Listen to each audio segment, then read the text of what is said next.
There are many applicants who are applying for UK tourist visa और study visa, और उनको अपना document VFS portal में upload करने में प्रॉब्लम्स आती हैं।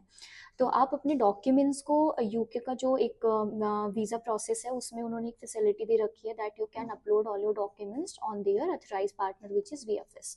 तो वीएफएस पे आप अपना जो डॉक्यूमेंट्स हैं which are like excluding your passport, all the documents you can upload over there. तो आप जो स्कैनिंग वाला एक चार्ज होता है उनका 1700 at the VFS application centre, वो अवॉइड कर सकते हो।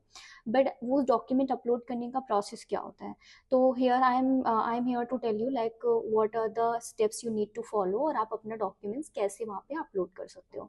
तो सबसे पहले जब आप अपने यूके वीज़ा जब आप अपना यूके वीज़ा एप्लीकेशन कंप्लीट कर लेते हैं यूके वीआई पोर्टल पे, उसके बाद आप पेमेंट करते हैं और अपना वीज़ा एप्लीकेशन जब आप सबमिट कर लेते हैं, सबमिशन के बाद वो आपको पेमेंट पेज पे ले जाता है जो कि वर्ल्ड पेमेंट गेटवे होता है। वहाँ पे आप जब अपना पेमेंट करते हो, पेमेंट के बाद अगेन वो आपको ट्रांसफ़र करता है बायोमेट्रिक बुक करने के लिए वीएफएस के पेज पे।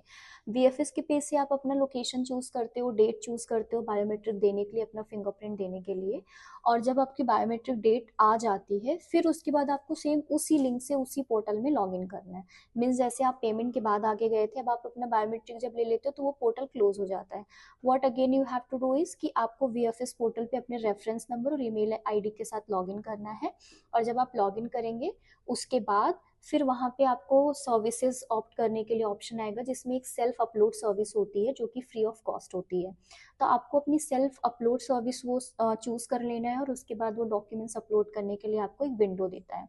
विंडो में वो ये नहीं बताएगा कि आपको कौन सा डॉक्यूमेंट कहाँ अपलोड करना है। There will be general instructions जैसे कि फाइनेंशियल हो गया, या फिर आपका ट्रैवल डॉक्यूमेंट हो गया, एकोमोडेशन हो गया, स्टूडेंट एनरोलमेंट या आइडेंटिटी कार्ड, या फिर स्पॉन्सर के डॉक्यूमेंट।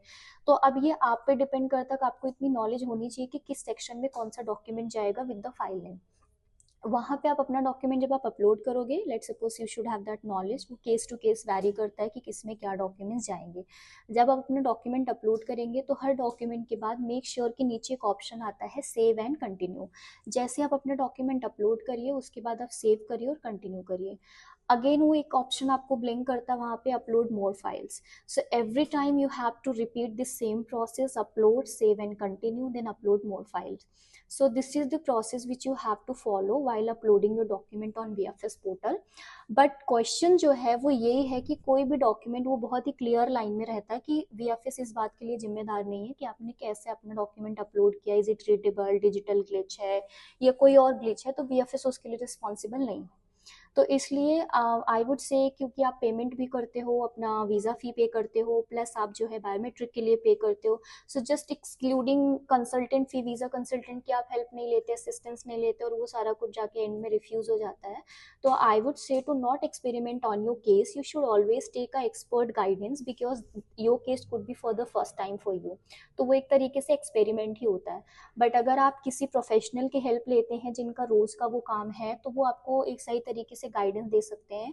और अगर आप सिर्फ अपलोडेशन सर्विसेज लेना चाहते हैं, so still you can contact us, we will help you out how you can upload your documents accurately to avoid the refusals. So follow us for more informative videos